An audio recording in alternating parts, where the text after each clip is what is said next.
집안에 없던 소파를 들어놓으려고 가서 제 집사람과 살폈는데 매장에서 가장 작은 소파예요. 뭐 이렇게 크지 않는 공간이니까. 그래서 한 3인용 뭐 이런 3, 4인용 뭐 이런, 그래서 가장 작은 소파더라고요. 그래도 우리 공간에는 좀 약간 큼직하다 뭐 그런 생각에, 그래도 큰 매장에 있는 다양한 소파도 더럽게 비싸더라고요. 어마어마하게. 아유 참. 그런 중에 이제 매장에 진열된 건 좀 싸다고 그래요. 그래서 이제 그거를 이제 들여놓고 집안에 이렇게 들여놨는데 대빵 커요. 여러분, 같은 소파인데 큰 매장에 있을 때는 작게 보이고요, 조그만 공간에 들어놓으니까는 크더라고요. 무슨 얘기하려고 그러냐면, 우리의 신앙도 제한된 교회 안의 공간에서 믿음이 대빵 커 보여도 넓은 세상에 다양한 사람들, 다양한 일들을 만나는 세상에서는 믿음이 더럽게 작다 그 말이에요. 그러니까 몇 사람 만나, 몇 사람 있는 공간에, 제한된 공간에서 믿음이 크다고 큰 것이냐, 실제적으로 더 넓은 세상에 다양한 일을 만나고 다양한 사람을 만날 수 있는 세상에 가면 별 볼 일 없는 사람 많아요. 그 사람이 그 사람인 건 맞지만, 그러나 그 환경에 그의 존재가 어느 공간에서는 대단하게 보여지고, 몇 안 되는 교인들과 더불어 신앙생활하는 공간에서는 누구보다 가장 뛰어난 믿음의 사람처럼 보이지만, 실상 예배 자리를 떠나서 삶의 현장으로 가게 되면 흔적도 없어요. 존재가 전혀 느껴지지 않아요. 그러니 어찌 주변에 몇 사람이 건네는 얘기로 네가 믿음이 대빵 큰 거냐고요. 누가 건네는 몇 마디 얘기를 듣고 우리 교회에서는 남아는 사람이 없으니 이만큼 나는 신앙생활을 다 정복하거나 신앙생활의 최고의 자리에 오른 것처럼 착각하는 것, 이게 얼마나 비참하고 끔찍한 일입니까?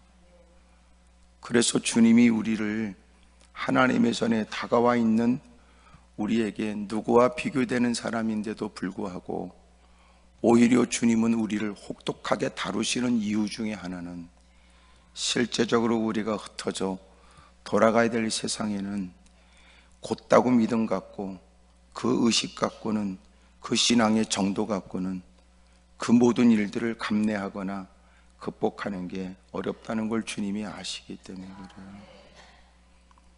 그런데도 비슷한 끼리끼리 어울려 밥 퍼먹고 띵까띵까하고 수다 떨면 신앙생활을 다 이룬 것처럼 착각하니까, 주님이 우리에게 은혜를 베푸시는 목적은 등을 떠밀어 세상에 보내시려는 거 아니에요?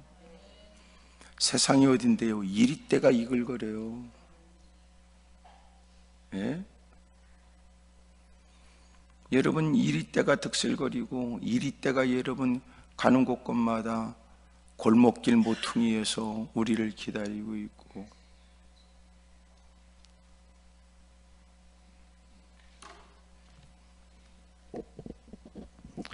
제가 보니까 신앙생활 잘하는 거 뭔가 보니까 버리는 것과 받는 것을 잘해야 될 것 같아요. 어디 TV에 보니까 누군가 산티아고에 무슨 뭐 순례길을 800km를 걸었다는데, 그러면서 자기가 가장 그 여성으로서 그 배낭 20kg 이상 되는 배낭을 짊어지고 걸어야 되는데요, 뭐 배낭에 든 게 뭐 특별한 게 없대요. 사소한 거래요. 다 사소한 거. 근데 사소한 게 쌓이니까 더럽게 무겁더래요. 그래서 그분이 계속 걸으면서 한 게 뭐냐, 버리는 거였대요.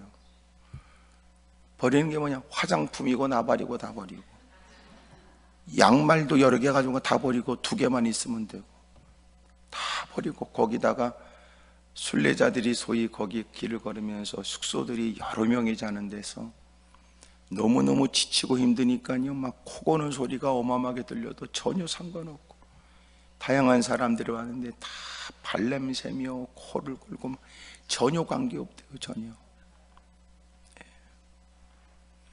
그리고 거기 오면서 다 그렇게 필요 없는 것들 다 내려놓고, 그러면서 순례길을 걸으면서 깨닫게 되는 건 쓸데없는 거 다 버리는 거 배우는 거예요. 그런 중에 너무너무 무거워서 물도 버렸는데 물은 결코 버리면 안 된다는 걸 알았대요.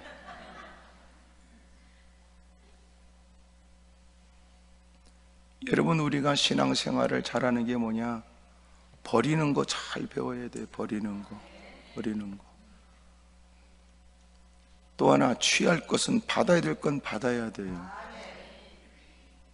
근데 꼭 거지근성에 더러운 것들은 받으려고 그러고 버리진 않으니까 점점 쌓여졌는데, 자기는 신앙의 길을 가는 발걸음은 더디게 되고 쓸데없는 일에다 에너지를 다 허비하는 거예요.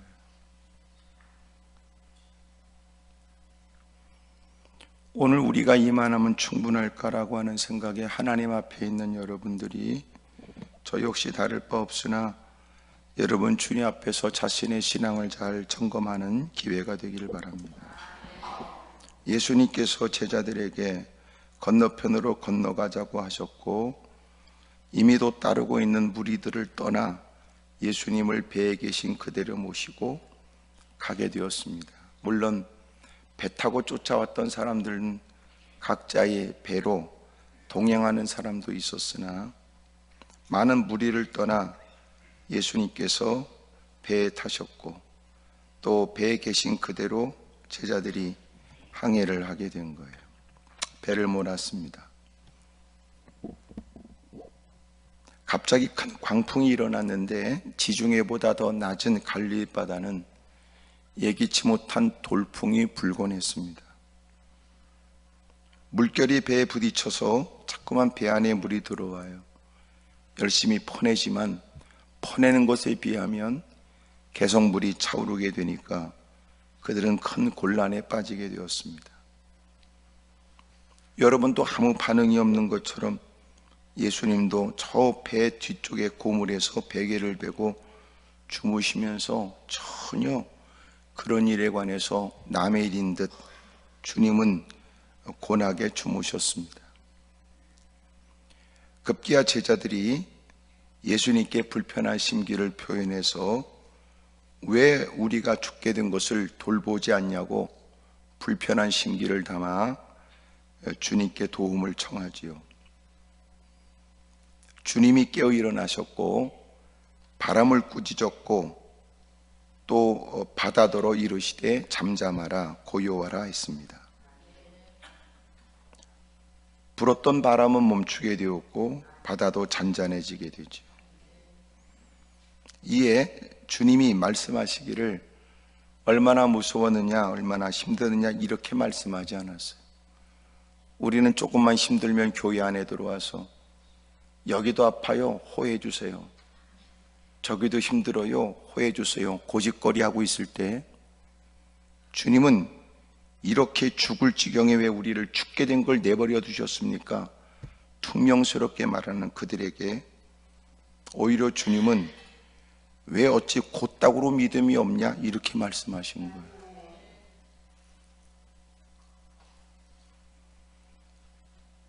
어찌하여 이렇게 무서워하느냐? 너희가 어찌 믿음이 없느냐? 곧다고 이런 말은 없지만 거기에 1번 이렇게 되어 있고 난회주에 보면 이렇게 되어 있어요. 어찌 아직도 믿음이 없느냐 이렇게 돼. 너희는 나와 관련돼 있어서 제자라고 스스로 얘기를 하고 너희들은 나와 강조점을 그렇게 관계를 강조하면서 너희들은 나를 스승이라고 말하지만 어쨌든 제자로서 스승을 아직도 모르고 어떻게 너는 제자로서 신앙이 곧다구냐 그 말이에요. 그러니까 장로 권사 집사 소리는 대빵 잘하는데 왜 너는 믿음이 장로만큼 없고 왜 너는 권사만큼 없고 집사만큼 없냐 이렇게 들려지지 않습니까? 꼭 기분 나쁘면 아멘도 안 하고 나를 싸납게 쳐다보지요. 누구보다 믿음 있는 척하고 여러분 장로 혼자 집사라고 개포문 잡지만 왜 너는 장로만큼 믿음은 없고 왜 권사만큼 집사만큼 믿음은 없냐는 거예요.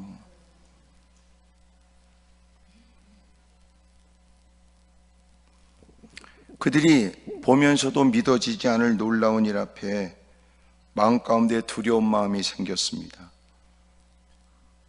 하나님을 만남으로 인하여 느끼게 되는 두려움이었고, 여러분 그 하나님을 체험하면서 느끼게 되는 여러분 경외심의 마음이 일어나게 되죠.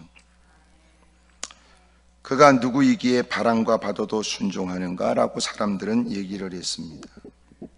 오늘 성경은 풍랑이나 그냥 기적에 대한 얘기가 아닙니다. 오늘 성경의 얘기는 예수님이 누구신지에 대한 믿음 얘기입니다. 예수님이 누구신지에 대한 믿음. 주님이 야 너희는 나와 함께 보낸 시간이 적지 않고 나를 스승이라고 그러고 따르면서 너희들은 이런 환경에도 너희들은 나를 누구보다도 오랫동안 동고동락하며 보냈던 시간만큼 누구보다 내가 택하여 나를 따르는 사람이니만큼 너희들이 내 말을 가장 가까운 곳에서 들었고 너희들이 놀라운 이적과 기적을 누구보다도 많이 내 곁에 있어 나와 함께 하면서 많이 본 사람으로서 너희들은 내가 누군지 모르냐? 도대체 너희들은 나에 관해서 어떻게 생각해? 간혹 가끔 보는 사람하고 너희들이 다른 게 뭐가 있어? 그냥 흘러다니는 무사람들이 그냥 어렴풋이 막연하게 알고 있는 예수님에 대한 상식을 뛰어넘는 건 뭐가 있어?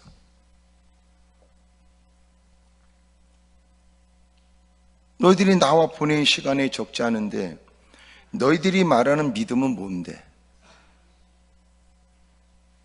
야, 그 정도는 믿지 않는 사람도 얘기해?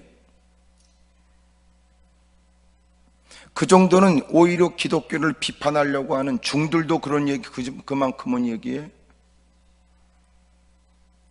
그러면 너희가 내게 택함을 받았고 나를 따르는 적지 않은 시간을 보냈고 숱한 내 말을 들었고 내가 보여준 이적과 기적의 현장에 누구보다 그곳에서 본 바, 경험한 바, 느낀 바가 남다르다는 너희는 뭐가 다른데?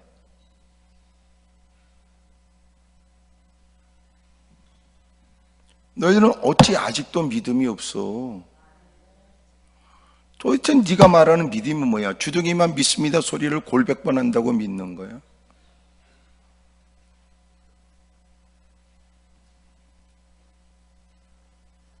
다시 말하면 예수님이 누구신지에 대한 믿음 얘기를 하면서 우리의 신앙의 정체성을 얘기해요. 우리의 신앙의 정체성, 우리의 신앙이 실제적으로 어떤 신앙인가를 어떻게 알 수 있을까요?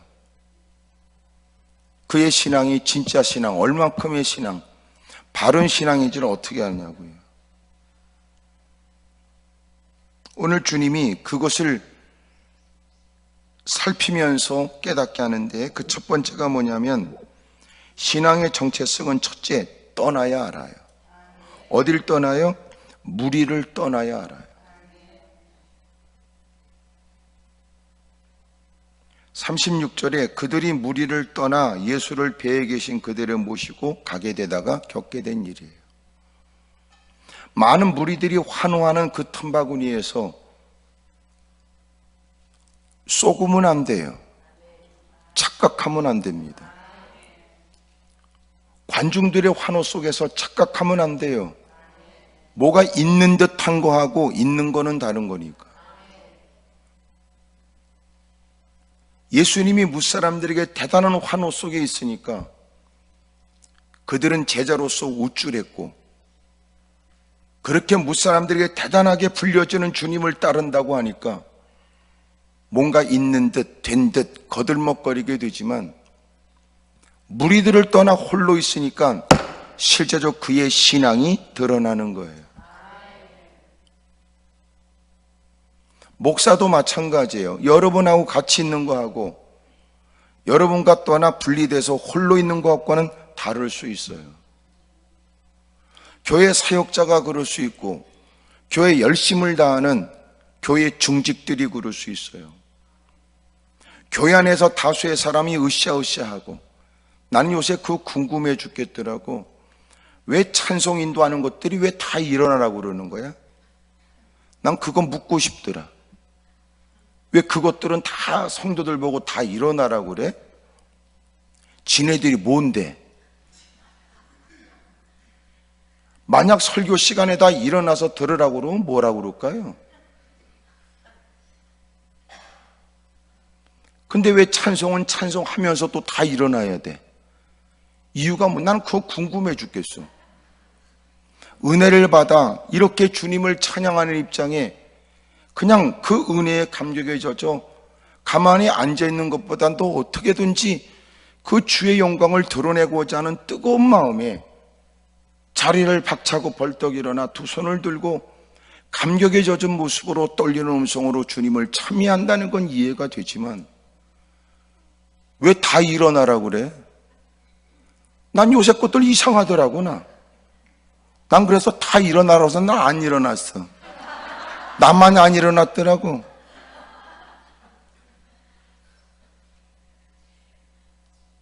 그러면 일어나라고 그랬으면 앉으라고도 해야 되잖아. 그리고 죽어라고 30분 해놓고 그 새끼들은 어디 갔나? 보이지도 않아. 어디 가서 처박혀 있는지. 또 하나는 그것들은 또 졸고 앉았고. 뭐 하는 짓거리예요 그게?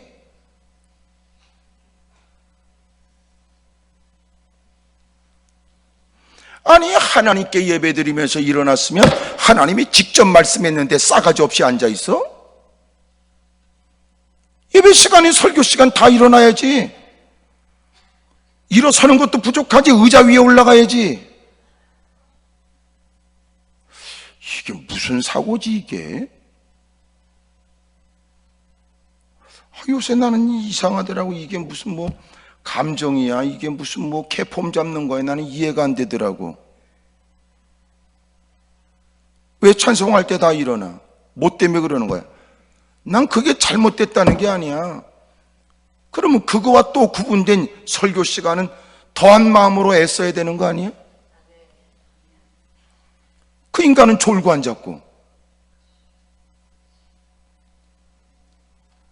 참 가슴 아파요, 가슴 아파.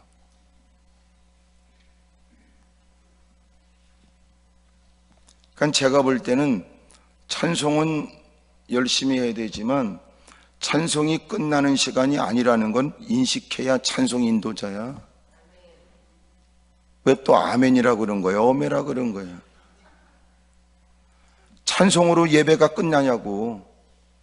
찬송 다음에 더 많은 시간들이 여러분 설교를 들어야 될 텐데.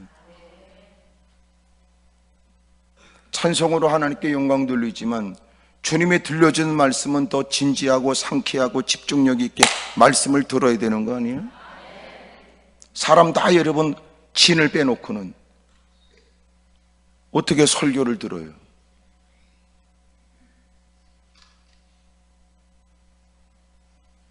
내가 볼 때는 뭔가 좀 문제가 있어.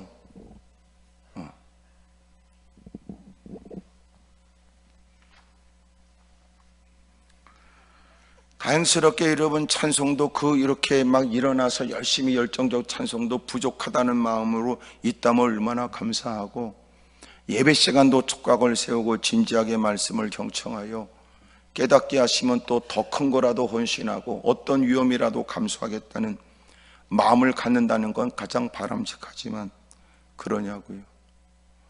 거기다 노인네들까지 일어나서 다 내가 지켜보니까 힘드니까 앞에 의자 붙들고 서 계시더라고. 그게 찬양입니까? 이게 무슨 뭐 특수부대 훈련도 아니고 벌 쓰는 것도 아니고. 참 내가 볼 때는 뭔가 좀 고쳐지고 교정되어야 될 부분이라고 생각이 돼요. 하여튼 꼭 여러분들 표정 보니까 난 찬양 단원처럼 생각되는데, 니네들이 일어났으니까 다 그 사람들 일어나야 되냐? 웃기잖아. 그럼 목사도 일어섰으면 다 일어나야지. 의식 없이 산단 말이에요. 의식 없이.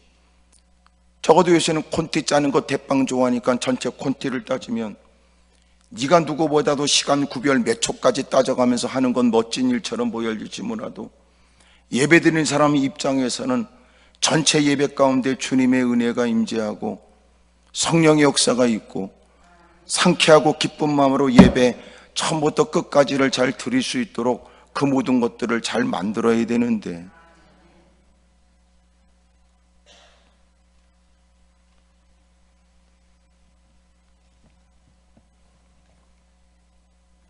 신앙의 정체성이 뭔지 아세요?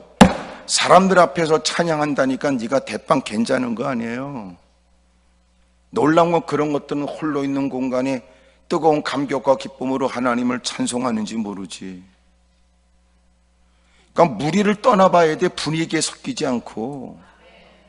그래야 그의 진짜 개인적 신앙이 드러난다니까.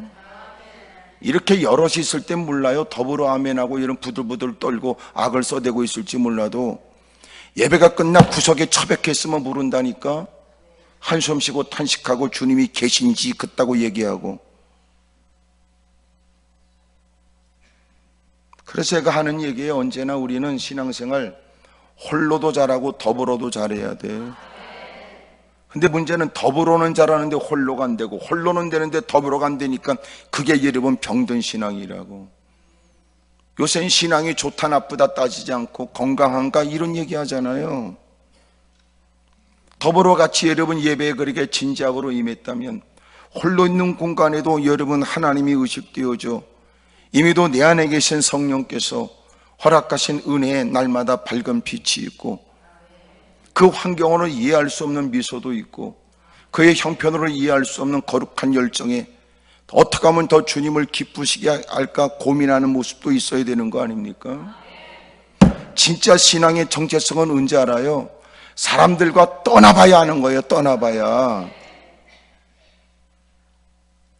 그래서 종교 중독도 있어요. 더불어 같이 모여서 이렇게 북적북적 하는 게 좋을 뿐이지, 혼자 있으면 여러분 신앙이 아니야. 근데 신앙은 중요한 게 뭐예요? 홀로 있는 공간에 주님이 의식되어져 주님의 따뜻함을 느끼고, 주님이 주는 위로가 있고, 주님으로 인한 감격이 있고, 그리고 더불어 그가 발걸음 옮기면 예수 믿는 사람을 만나면 환한 미소가 있고, 서로가 손을 맞잡고 서로 받은 바 여러분 은사를 존중히 여기며, 여러분 서로가 협력해가며 하나님의 거룩한 일에 앞장서 애쓴다. 이게 여러분 하나님의 나라를 위한 거 아닙니까? 불행한 일은 이렇게 모였을 땐 다 믿음이 좋아 보이지만, 예배를 마치고 뿔뿔이 흩어지면 아무것도 아니란 말이에요. 하여튼 내가 졸고 있는 사람을 내가 몇 사람을 지금 발견하는데, 좋은 말일 때 정신 차리지 않으면 까짓거 여러분 내가 거기까지 내려갈 수 있다는 사실을 분명히 밝혀둡니다. 내려가 본 적은 없지만. 네 신앙의 정체성을 어떻게 하냐고요? 다수의 사람들, 믿음 좋은 사람들 같이 북적북적하고 여러분 그런 분위기를 떠나봐야 알아. 떠나봐야 홀로 있어야. 마침내 여러분 다 떠나고 예수님과 제자들만 딱 남게 되자 드러나잖아요. 우리도 몰라. 이 자리에서는 다 믿음이 좋아 보이지, 아멘하고 믿습니다 그러니까 뭐든지 여러분 감당하고 이겨낼 것처럼 보여지지만 그럴까요? 삶의 현장에 들어가면 누구보다 깊은 한숨을 쉬고 힘들다고 넋두리하고 좌절하고 낭망하고.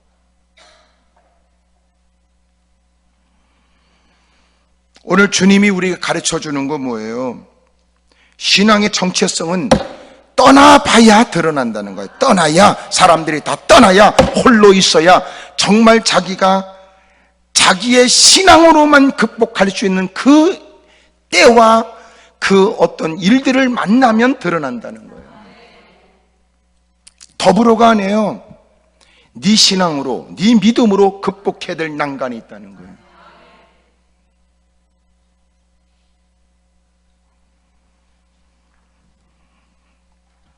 그러니까 예배에 이르면 뭐 서로가 같이 막 어울리고 막 그러면 다 좋지요. 같이 밥 퍼먹고 싸돌아다니고 오만대 이러면 희낙낙거리고 그런 뭐가 있는 것 같으지. 할렐루야 소리는 막 입에 달고 살고 믿습니다 소리는 달고 사는데 그 사람들 다 떠나 홀로 자기 죽고 서로 가거나 홀로 있는 공간이 딱 되면 그 사람의 신앙의 본색이 드러나는 거예요. 그러니까 지금 우리가 지금 말하는 신앙은 그 사람 신앙 아니야. 다 떠나야 드디어 그의 신앙이 드러나요. 크게 아멘 하십시다. 그러니까 지금 여러분들이 보이는 신앙보다도 더 좋을 거라고는 함부로 말할 수는 없죠. 옆에 사람하고 다 얘기하세요. 저기 주님이 알고 제가 압니다. 그래 시작. 주님이 알고 자기가 알지. 그래서 내가 장난치지 말라는 거야. 내가 이렇게 말하는 건 여러분 우리 모두가 자신의 연약함이라는 건 감출 수 없다고. 그러면 연약하면 연약하다고 하면 될걸. 꽤나 괜찮은 것처럼 위선과 과식과 거들먹거리니까 그게 못됐다 그 말이에요. 죄인 아닌 사람이 어디 있어요? 여러분 죄인은 하나님의 전에 못 들어오면 저부터 못 들어올 텐데 뭘 그래.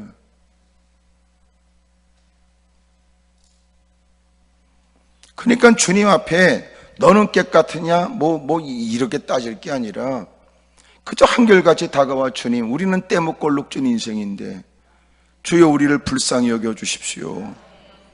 더 열심히 잘해보겠습니다. 다짐했는데 또 그렇게 반복되는 일도 있습니다.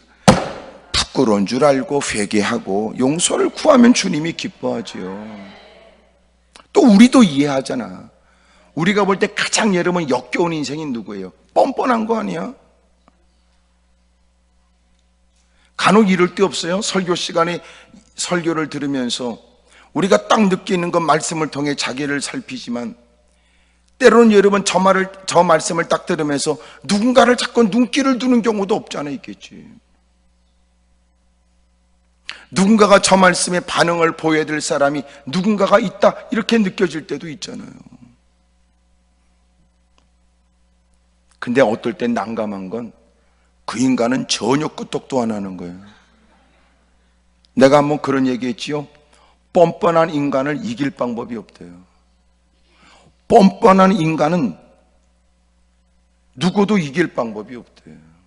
적어도 사람이 양심이 있고 의식이 있어서 얘기하면 부끄러운 줄 알고 미안한 줄 알고 양심의 가책을 느끼고 얼굴이 벌개지고 어찌할 바를 모르고 이래야 될 것 같은데 끄떡도 안 해.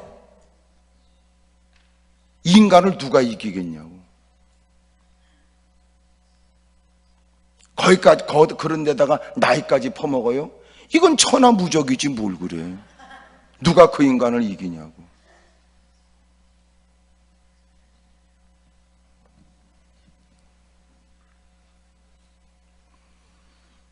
신앙의 정체성은 언제 아느냐? 떠나야 알아요. 무리들이 떠나야. 무리를 떠나봐야.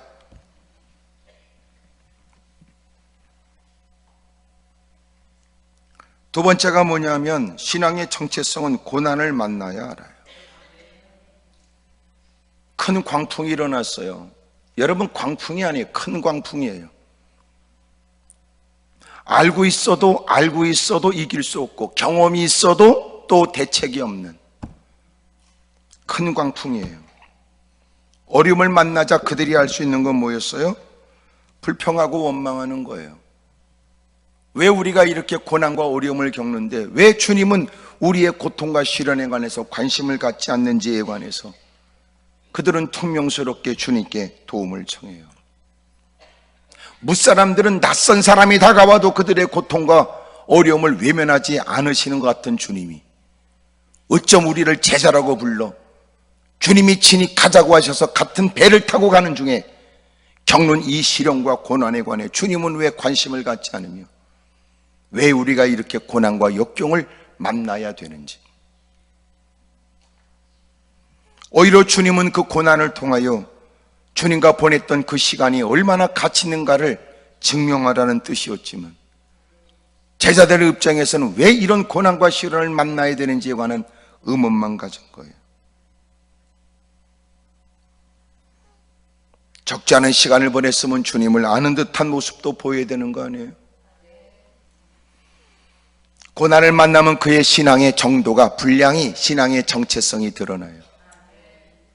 이렇게 있을 때 모른다니까.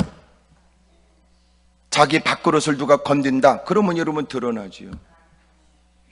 누가 그의 심기를 불편하게 한다 그러면 나타나지는 거 아니에요? 뭐 또 가만히 있어. 나도 누가 건들면 성질 나던데 뭐. 여러분 탁 보니까 여러분은 나보다 더 할 것 같은데 뭘 그래. 이런저런 자극받으면 여러분 가만히 있겠어? 가만히 있을 리가. 가만히 있다고 해서 가만히 있는 게 아니라 집에 가면 3개년 계획 세우겠지 뭘 그래. 성질 더러운 것들은 뒤끝이 없어. 왜? 머리가 나쁘니까. 가만히 있는 것들은 여러분 오랫동안 더럽게 여러분 뒤끝이 길어. 진짜 무서운 인간이 누군 줄 아세요? 욱하고 여러분 성질 부리는 게 무서운 게 아니라 가만히 있다가 훗날 뒤통수 치는 게 더 무서운 거야. 인간은 성질이 다 비슷하거든. 단 표현 방법이 다를 뿐이지. 그러니 그것이 주님의 은혜로 해답을 얻지 못하게 되면 언젠간 반드시 그 악감정은 다양하게 표현된다고요. 위기를 만날 때마다 드러나는 건 그의 신앙의 본세가 아니에요. 평상시 몰라. 조금만 여러분 위기, 조금만 시련만 겪으면 사람들은 여과 없이 말을 내뱉거나 지체함이 없이 여러분 성질을 드러내지. 그래 놓고 또 놀라운 건 저처럼 이렇게 또 설교한다고 올라올 수도, 때로는 대표기도 한다고 올라올 수도 얼마든지요. 그게 인간이더라고. 나는 까지고 내가 어떻게 보여줄지 몰라도 솔직하게 얘기했더니 여러분 솔직하지 않게 아멘도 안 하네. 그래.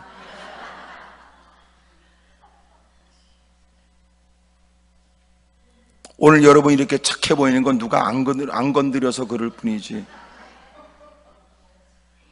예배 끝나고 나서 누가 건드려 보세요. 용가리는 입에서 불이 나오지만 여러분 눈에서 불이 나올 테니까.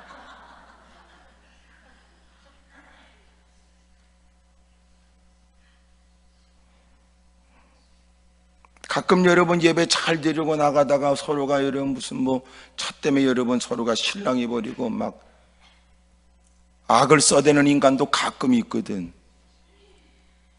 뭐 때문에 올라왔나는 이해가 안 돼. 뭐 때문에 올라왔는지 몰라도 올라와서 예배드리고 했다면 뭔가 그 어떤 일에 이해심이 다르거나 받은 바 은혜를 쫓아 여러분 감당할 만한 힘이 있거나 풀어갈 수 있는 여러분 하나님의 도움도 좀 있어야 될 텐데 참나 이해되지 못하는 사람 많더라고. 이해가 안 되는. 지금 이럴 때는 몰라요. 지금 뭐 신앙이 좋은지 나쁜지. 옆에 사람 다 얘기하세요. 하여튼 그쪽도 저를 잘 모르시지요? 물어봐요. 시작. 모르죠. 그래도 편하게 앉아있는 것은 아이고 너도 나만큼이나 성질 더럽겠다 그러고 앉아있는 거예요. 우리는 다. 제가 제일 여러분 신앙생활 하면서 제일 역겨운 게 뭔지 아세요? 이 가식과 위선에 대한 거예요.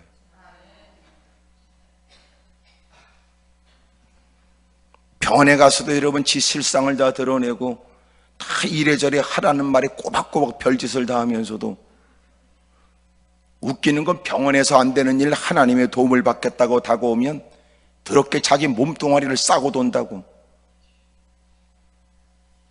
그래놓고 또 뭐라고 말하는 줄 알아? 목사가 좀 맞춰보라고 그러고.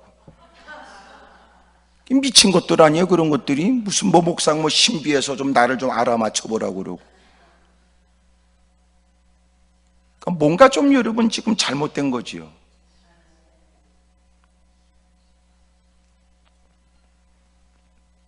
하나님께 겸허히 무릎을 꿇고 예배자리에서 누구 못지않은 믿음을 가진 듯했고 누구와 경쟁하듯이 더 큰 목소리로 내가 누구보다 괜찮다는 걸 과시하고 싶었으나 예배자리를 마치고 떠나서 삶의 현장하면 그 하찮은 일 앞에도 불평하고 원망하고 살아가는 사람들, 그게 그 사람의 신앙의 본색이라고.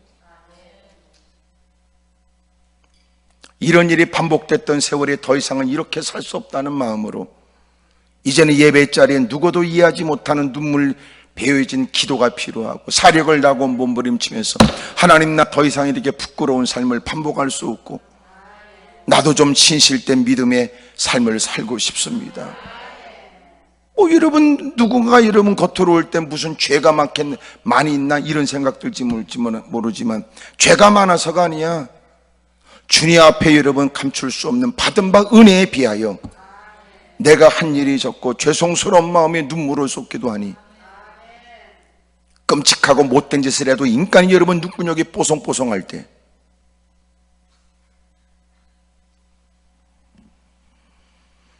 예수님이 십자가를 짊어지셨다는 사실은 서슴없이 말하지만 자기는 여러분 교회에서 맡은 바 그 작은 일도 팽개쳐버릴 생각.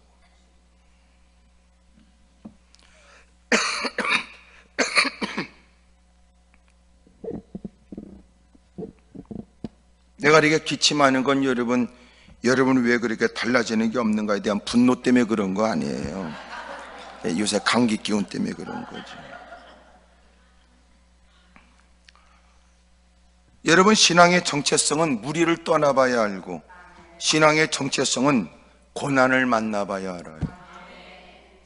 그러니까 예배 시간에 말씀을 듣고 그거 갖고 몰라요. 아멘 믿습니다, 할렐루야, 뭐 네가 이겼고 내가 이겼다고 그러고 부들부들 떨어서 될 일이 아니고, 우리가 삶의 현장에 돌아가게 되면 때로는 여러분 지금 이 시대에 배고픈 게 뭐 있어요? 지금 이 시대에 배고픈 건 없어. 잠시 줄 서서 누구보다 늦게 먹는 거지.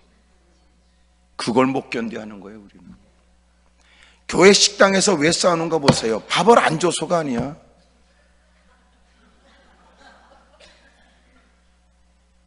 늦게 먹어요. 누가 또 쎄치게 했다고. 또 교회에서 왜 문제가 일어나나 보세요. 행사를 하면서 말이지, 우리 교회 교인들은 아무리 봐도 오늘 이렇게 많은 분들이 오셨으니까 우리 교회 분들은 다음 주 주일날 나눠드릴 테니까 오늘 외부 분들 오신 분들, 성도님들, 목사님들 다 먼저 그렇게 선물은 드리도록 하겠습니다. 그것 때문에 시험 드는 것들도 있어요. 더 웃기는 건 여러분, 하나씩 받아가는 것도 다음 주 받아가라는데 또 그건 또 2개는 가져가야 된다고 말하니까. 웃기는 건 달력 하나씩 가져가라고 그랬더니 여러분 많이 안 했고 집에 달력 하나만 다 걸어놓으세요 그랬더니 어떤 거고 화장실에도 걸어놔야 된다고 몇 개를 가져가고. 더 놀라운 사실은 집구석 가서 신방에 보면 여전히 구석에 여러분 말린 채로 구석에 처박혀 있고.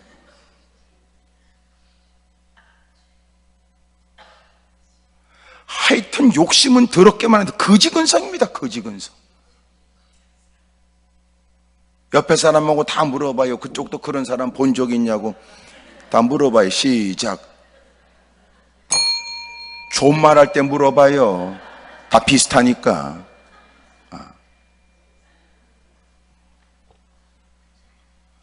그리고 누구보다 여러분 믿음이 크고 누구 못지않은 좋은 신앙을 가진 것처럼 얘기하다가 조금만 어리면 딱 만나면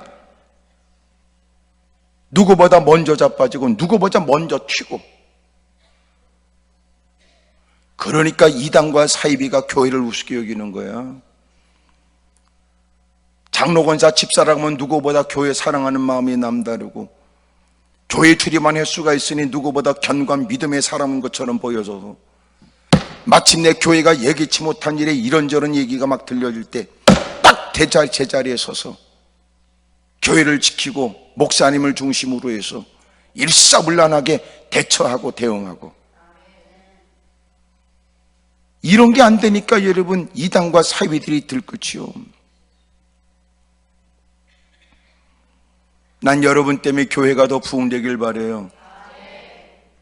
그러니까 여러분 평상시에 이렇게 몰라. 위기를 딱 만나면 진짜와 가짜가 갈라지지. 나라가 어려울 때는 영웅도 드러나게 된다는 말처럼 예기치 못한 시련이 다가오면 교회도 평상시에 전혀 예기치 못했던 믿음의 사람들이 드러난다고.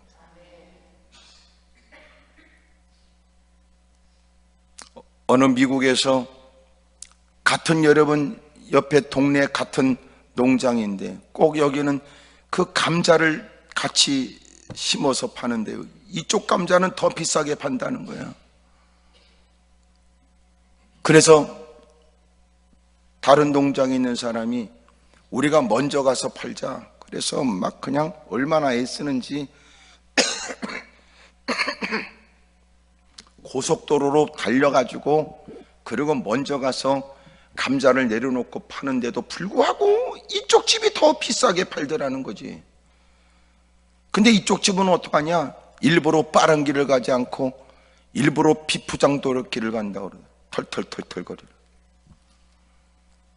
근데 왜 비싸게 파는가 보니까 털털털거리는 그 도로를 가면서 감자를 다 박스에 실었는데 다 놀라운 건 굵은 게 다 올라오더라니. 이렇게 다 굵은 게.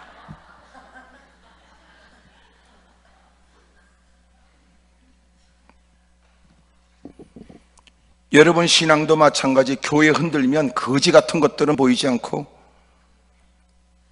여러분 신앙이 굵직굵직한 믿음의 사람들이 드러나게 되거든요. 왜 우리에겐 이런 시련이 있는가? 당신 주님께서 당신의 신앙의 모습들을 살피는 거예요. 멋진 고백은 서슴없이 해야 되지만 위기를 만나면 허물어지는 사람이 많을 때 여러분들은 오히려 고난 가운데 더 빛을 발하고 시련 속에서도 두각을 나타내고 무사람들이 힘들다고 좌절절망할 때 오히려 우뚝 서서 용기와 힘을 북돋는 하나님의 사람이 되기를 바랍니다. 할렐루야. 무리를 떠난 그들은 이제는 자기의 신앙으로 맞서야 될 풍랑을 만나게 되었고 그 풍랑 가운데서 그들은 드디어 주님 앞에 아직도 믿음이 곧다구냐? 주님의 책망을 듣는 거예요.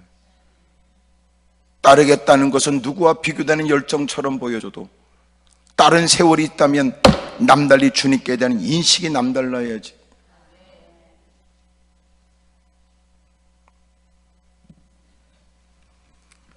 세 번째가 뭐냐?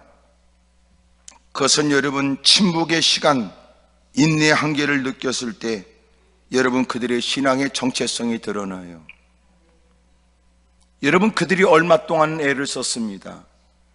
자꾸만 배 안으로 들어오는 물을 퍼내고 노력을 했죠. 그러면서도 그들은 예수님께 도움을 청하는 다급한 목소리를 내기 전에 그들의 시선은 계속 배 뒤편 고물에 베개를 베고 주무시는 예수님을 봤을 거예요. 근데 주님은 전혀 이런 일에 관심이 없다는 듯 여러분 그 고통과 어려움의 일들을 제자들은 자신들이 감당해야 될 일로 여겨 열심히 물을 퍼내다가 더 이상은 점점 그들의 애를 써도 감당할 수 없는 지경에 이르게 된 겁니다. 그러자 그들은 기도라고 말할 수 없는 불평과 원망이 가득한 소리를 내요. 그들의 신앙의 정체성은 마침내 그들의 인내 한계에 딱 이르게 되자 부끄러운 모습을 감추지 못하고 드러내는 거예요. 우리가 기도해야 될 이유는 어디 있습니까? 기적을 위해서도 기도해야 되지만 우리의 나약한 믿음 때문에 기도해야 돼요. 하나님의 이유 있어 허락하신 일, 여전히 주님밖에 없다는 믿음으로 애써왔지만 이제는 한계에 다다르게 되었습니다.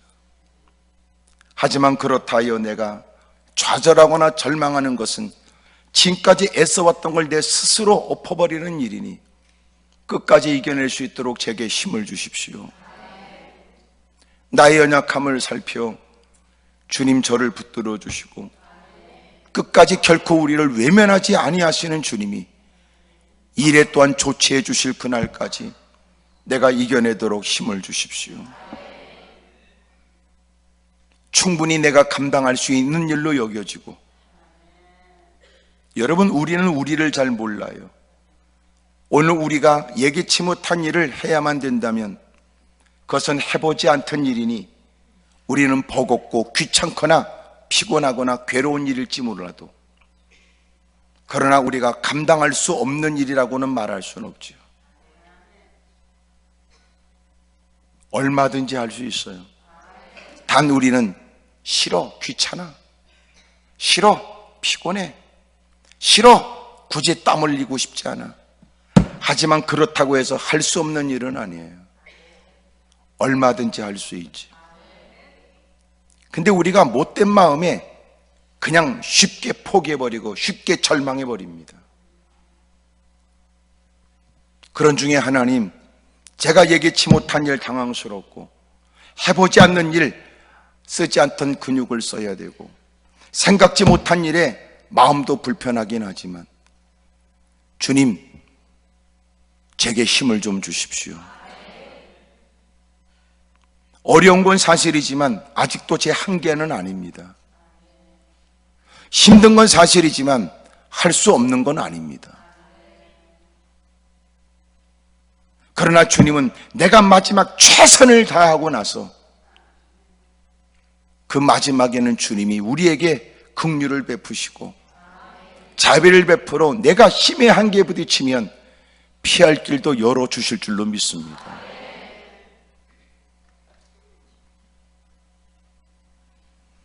마침내 주님 앞에 고스란히 드러난 엉터리 같은 신앙, 주님께서 친히 일어나 꾸짖어 바람을 멈추게 하고 바다를 잔잔케 하시고, 그리고 주님이 제자들에게 말씀하시기를 아직도 너희들은 믿음이 곧다구냐 그 말이에요. 누군가에게는 꽤나 괜찮은 믿음의 사람으로 보이기를 원했으나 문제 앞에 드러난 엉터리. 웃기지요. 죄 짓는 일에는요 자기 한계도 뛰어넘으려고 그래. 또 말이 또 어려운 모양이네. 자기 한계를 뛰어넘는다는 게 뭐예요? 빚을 지면서라도 한단 말이에요. 그러나 헌금하는 일에는 주를 위한 일에 그렇게까지 애쓰는가 묻고 싶어요. 희한하지요. 쓸데없는 짓입니다. 위험이 따릅니다. 보장이 안 되는 일입니다. 죄 짓는 일입니다. 근데 그 일은 기꺼이 자기 한계를 뛰어면서라도 해야 된다고 눈구녕이 멀어버린다고요. 주님이 거두어 주신 은혜를 누리면서도 주를 위해서는 그렇게까지 할 마음은 없어.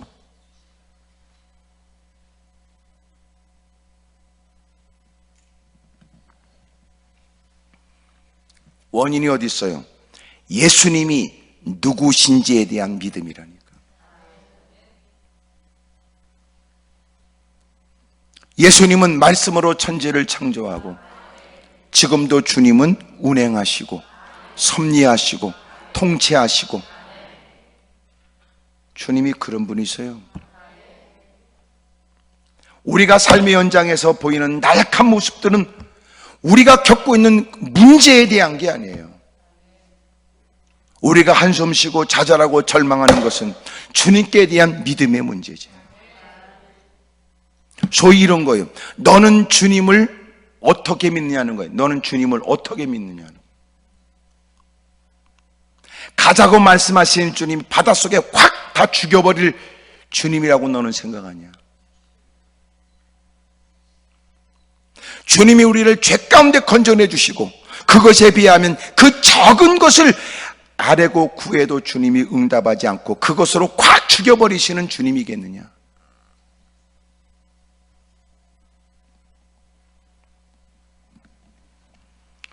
어찌 너희들은 아직도 믿음이 없느냐? 이 말씀은 어떻게 너희들은 나와 함께 보낸 시간이 적지 않은데 내가 누군지에 대한 믿음이 아직도 없느냐? 하나님의 전에 다가와 남다른 열심을 보이긴 하지만 이런저런 이유 때문에 한숨 쉬고 있는 당신에게 하시는 말씀이고, 기도한다고 하지만 예의를 갖출 겨를도 없이 자기의 불편한 신결을 거침없이 넋두리하듯 내뱉는 당신을 향한 주님의 말씀이겠죠. 그렇다고 주님이 그를 버리진 않아. 오히려 주님은 너는 아직도 더 믿음이 견고해져야 된다고 가르쳐 주죠. 주여 제게 믿음을 주십시오. 위기를 벗어나게 해달라는 기도보다는 오히려 주여 제게 믿음을 주십시오. 예수님에 대한 믿음. 놀라운 건 적지 않은 사람이 교회를 출입해도 예수님을 하나님으로 믿지 않는 사람이 많다는 거예요. 예수님을 선지자 중에 한 분 정도는 남다른 가르침, 남다른 깨달음, 이런 일들에 관해선 사람들은 수용을 해도 예수님이 하나님이시다 라고 하는 사실을 믿지 않는 사람이 너무나 많다는 거예요. 성자 예수님, 성자,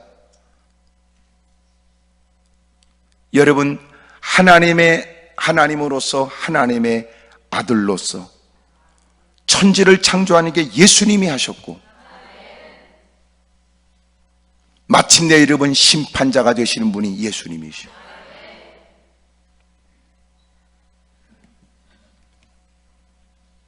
오늘 우리가 서슴없이 예수님 얘기하고 주여 소리를 골백 번씩 외치곤 하지만 과연 우리는 예수님을 어떻게 믿고 있는지. 오늘 예수님이 바람을 멈추게 하고 바다도 잔잔하게 하시고 마침내 5장 1절에 보면 예수님께서 바다 건너편 거라사인의 지방에 이르러 이랬어요. 마침내 주님이 가자 하신 대로 그들은 건너편에 차질 없이 다다르게 돼요. 주님이 그런 분이세요. 예기치 못한 문제 앞에 감추지 못한 자신의 신앙이 드러나곤 하는 우리, 오늘 주님께 대한 믿음이 어떤가를 숨기지 못하고 나타내게 된 우리, 주요 풍랑의 문제가 아니라 예수님께 대한 믿음이 부족합니다. 주님 제게 믿음을 주십시오. 오늘 그 믿음의 변화가 있기를 주의 이름으로 축복합니다. 할렐루야. 당신이 어떤 일을 만났던, 당신이 구원받은 사람이라면 결코 어떤 고난도 어떤 시련도 당신을 망하게는 못합니다. 분명히 말하지만, 왜냐하면 그렇게 실패와 고난 속에서 이 땅을 떠난다 할지라도 그는 천국이 있으니까.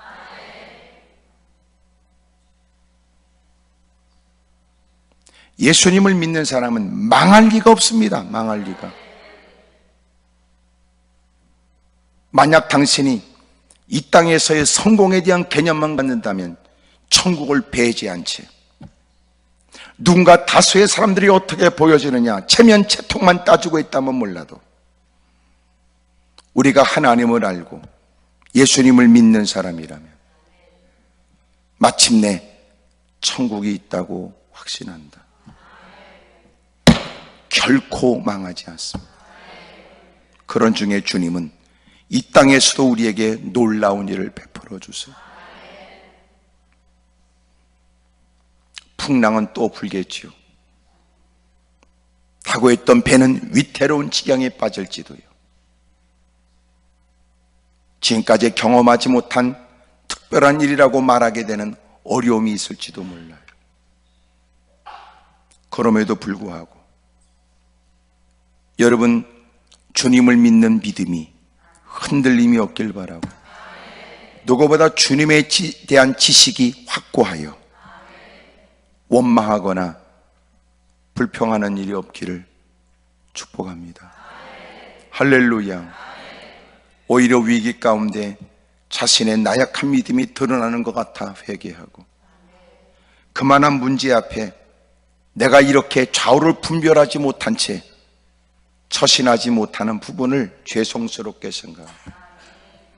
내 한계는 여기까지인가? 이런 생각에 평상시 교만하고 오만했던 인생의 고개를 떨구고 여러분 더 큰 믿음을 달라고 새로운 기도의 제목을 가지고 주의 이름을 부를 수 있기를 주의 이름으로 축복합니다. 할렐루야. 옆에 분한테 다 물어보세요. 그쪽 좀 믿음은 좀 요새 어떠냐고 다 물어보세요. 시작.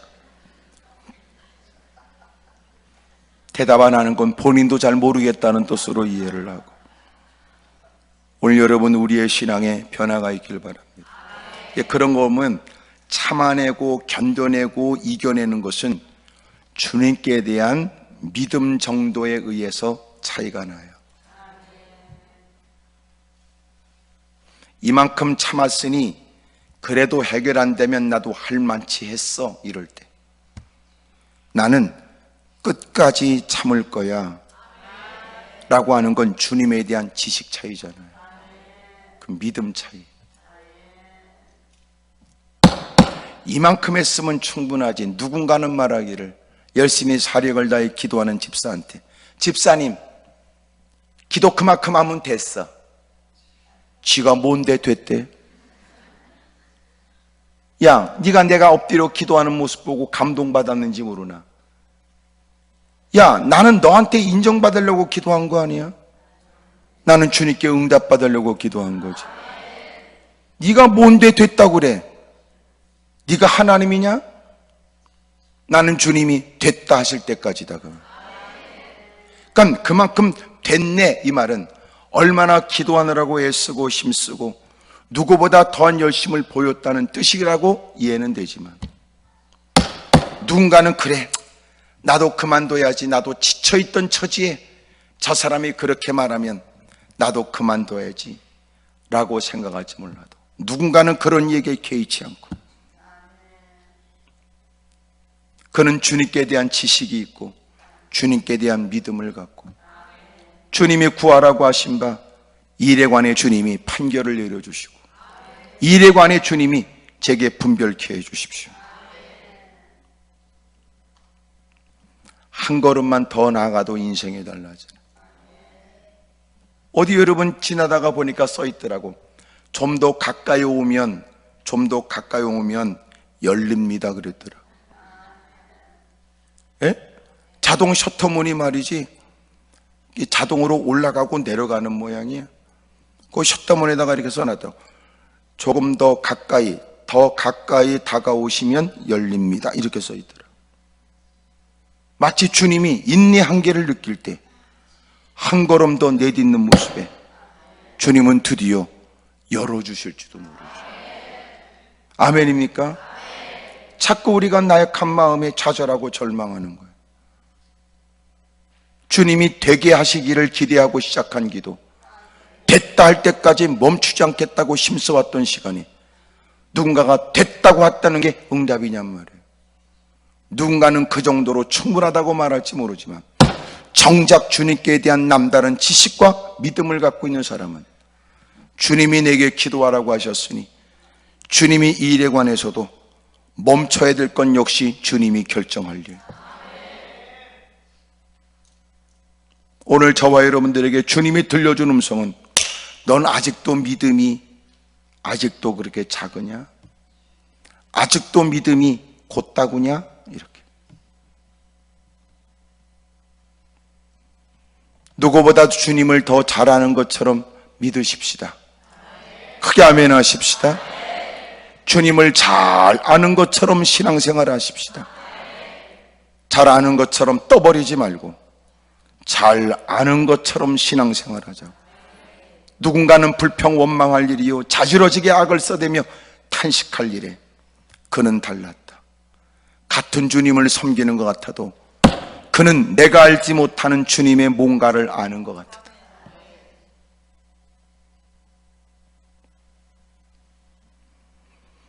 예수님이 누구신지를 잘 아는 믿음 되기를 축복합니다. 크게 아멘 하십시다. 저는 예수님이 누군 줄 알지요. 저는 예수님이 누군 줄 알지요. 아이고 집사님, 그만하면 됐네. 아니에요 집사님, 나는 주님이 누군 줄 알지요.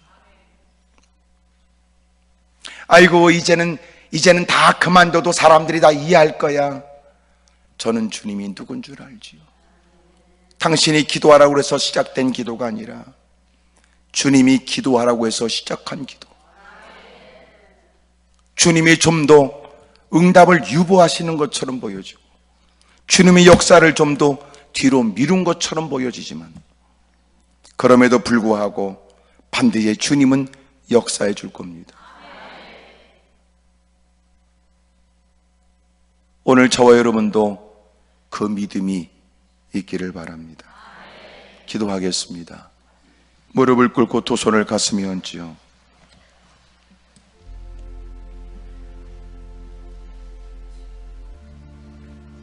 그 사람의 신앙의 진정한 정체성은 왁자지껄하는 무리에서부터 벗어나 예수님을 환호하는 다수의 사람들 그들로부터 벗어나서 여러분 홀로 있는 공간, 그것에서 비로소 자기의 신앙이 드러나는 거예요. 부모와 관련도 없고 지금까지와도 관계가 없어요. 아무것도 아닌 엉터리 가짜.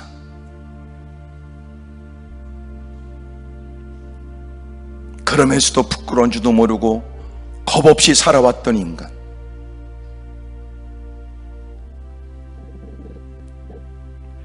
홀로 있는 공간에서 그의 신앙은 드러나고 고난을 만나면 감추지 못하고